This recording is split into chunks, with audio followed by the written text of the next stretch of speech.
Eu sou Felipe Bussinger Lopes, engenheiro de produção, sócio da Lidera Consultoria, trabalho com gestão de inovação em algumas empresas e sou gerente do NAGE, o Núcleo de Apoio à Gestão da Inovação da PoliUSP. Bom, em outros vídeos a gente já falou sobre o que é gestão de projetos, o que significa projeto, afinal, falou sobre a concepção dos projetos, que é o primeiro grande bloco de processos, o primeiro grupo de processos de atividades, onde a gente define no papel o que é a ideia, como ela tem que ser aprovada, quais são as principais características iniciais dessa ideia que eu vou transformar num grande projeto de inovação. Falamos sobre planejamento de projetos, das 10 áreas de conhecimento ligadas a planejamento de projetos, focamos especificamente no triângulo de ferro, escopo, prazo e custo, em como bem planejar esse projeto em termos desses 3 atributos. E agora a gente vai falar sobre execução, controle e encerramento, que são os 3 últimos grupos de processos de gerenciamento de projetos. Bom, execução e controle. Execução trata de tornar de fato tudo o que está descrito naquele plano de projeto, no baseline que a gente montou em termos de curva S, em termos de cronograma, em termos de WBS de projetos. Ou seja, tem como principal função o cumprimento de todas as diretrizes, regras, normas, atividades que foram definidas no planejamento. Seguindo aquela lógica de triângulo de ferro, a gente está falando de controle de custos, conforme a curva S, de prazo, como o cronograma, e escopo, seguindo a EAP e as suas atividades. Então, vamos lembrar que o projeto, para entregar as expectativas dos stakeholders, ele tem que balancear justamente esses atributos de planejamento. A gente está focando no escopo, prazo e custo, mas tem as outras 7 áreas, como vocês estão vendo de novo aqui nesse material. Bom, o baseline, o plano original desse projeto, linkado a escopo, prazo e custos, ele tem que ser controlado através das mesmas ferramentas que foram, na realidade, geradas com o final do planejamento. Então, a gente tem o cronograma, a gente tem o WBS e a curva S. A gente vai monitorar o projeto com essas ferramentas durante todo o processo de condução. Então, por isso que a gente diz que controle e execução acontecem em paralelo, não existe um descasamento temporal entre execução e controle. Controla-se, monitora-se durante a execução, claramente. Conforme a necessidade, a gente pode até intervir nesse andamento, no que está executando do projeto, para retornar à condição de planejamento. Então, é replanejar ou, eventualmente, forçar o projeto para que ele siga nos trilhos que foram planejados originalmente. Então, no controle do projeto, a gente monitora o progresso frente ao que a gente tinha planejado, analisa distorções e, quando a gente encontra uma distorção, uma variação frente ao que a gente tinha como planejado, a gente apresenta alternativas de solução, ou seja, a gente replaneja esse projeto. Bom, vamos falar um pouquinho aqui por exemplo, de uma alteração com relação a custos, segundo a nossa curva S. Suponha, então, que a gente tinha um orçamento planejado, como a gente pode chegar aqui na curva, e um orçamento que a gente foi acompanhando e está vendo que está se realizando de forma diferente. Então, no mês 3, por exemplo, a gente percebe que tem um descasamento grande entre o que foi planejado e o que foi realizado. Esse descasamento aí, podemos estar falando de em torno de 5 milhões de reais, segundo essa escala.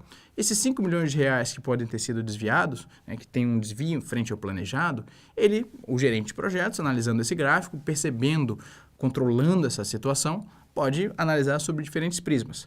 Primeiro, ele pode parar e descobrir no projeto se houve algum tipo de adiantamento de dispêndio, ou seja, se algum material que estava previsto para ser comprado mais à frente foi comprado antes do prazo previsto, eventualmente porque o projeto está adiantado.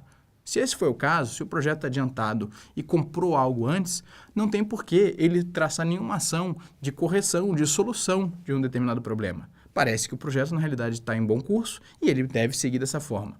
Agora, eventualmente, se essa diferença, se essa barriguinha que foi criada entre o realizado e o planejado aconteceu porque o projeto teve um dispêndio muito maior, uma etapa que estava prevista numa contratação de um serviço ou de um equipamento, esse serviço ou equipamento custou mais caro do que o planejado, é óbvio que começou a se gerar essa distorção.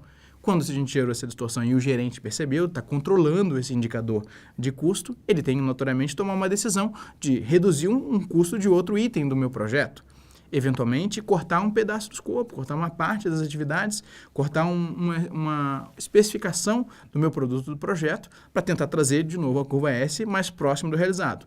Ou ainda, se aquela alteração que custou mais caro é essencial à inovação que está sendo gerada, ao projeto que está sendo gerado, é claro que ele tem que, na realidade, então, buscar um aporte de recurso adicional para isso.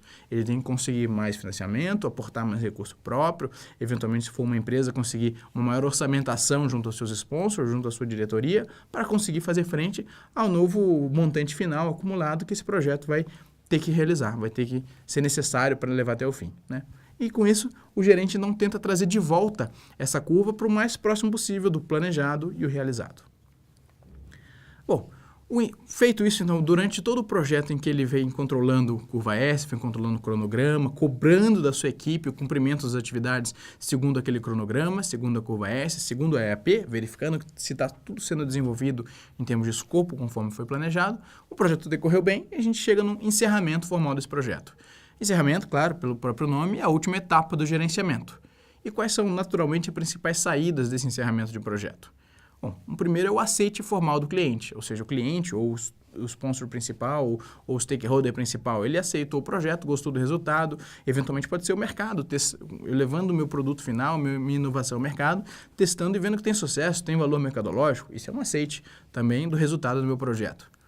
É importante que eu faça a documentação do projeto, ou seja, que eu guarde o histórico de falhas, de sucessos que eu tenha, de gastos, de estimativas do que foi planejado, do que foi alterado eventualmente durante o controle do projeto, para que nos meus futuros projetos eu tenha cada vez uma melhor forma de planejar, uma melhor forma de controlar e de conduzir essas inovações. Eu tenho também no encerramento o que a gente chama de encerramento contábil, o que a gente chama de encerramento contratual, que significa selar os contratos que a gente fez com os nossos fornecedores de serviços, de aquisição de bens, de equipamentos, de materiais. Auditoria de resultados, eventualmente eu planejei lá atrás que eu ia ter um resultado financeiro, que eu ia ter um resultado estratégico, resultado de marca, resultado de valor de mercado. Então, vamos avaliar esses resultados. Eu tive, então, uma aderência frente ao que eu tinha imaginado, que eu tinha planejado ou não, descolou demais e ficou muito diferente do que eu tinha planejado.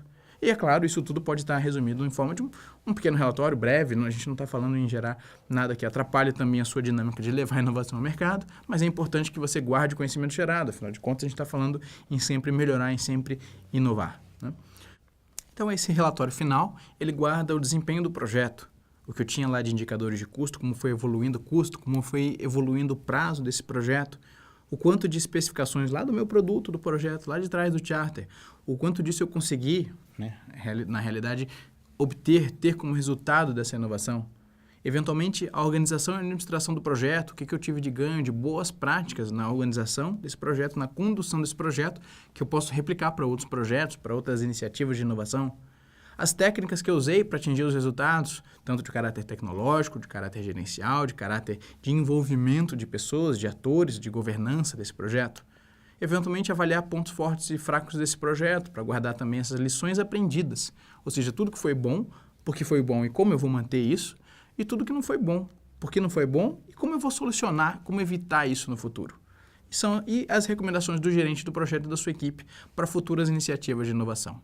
Bom, então nesse último vídeo a gente viu rapidamente como é que a gente faz para controlar o projeto, executar e controlar o projeto com o que a gente tinha planejado, no caso usando o triângulo de ferro, os três principais blocos, né, as três áreas de conhecimento que a gente lidou, escopo, prazo e custo, e a gente falou um pouquinho sobre encerramento, como guardar conhecimento sobre essa gestão de projetos. Obrigado e até logo.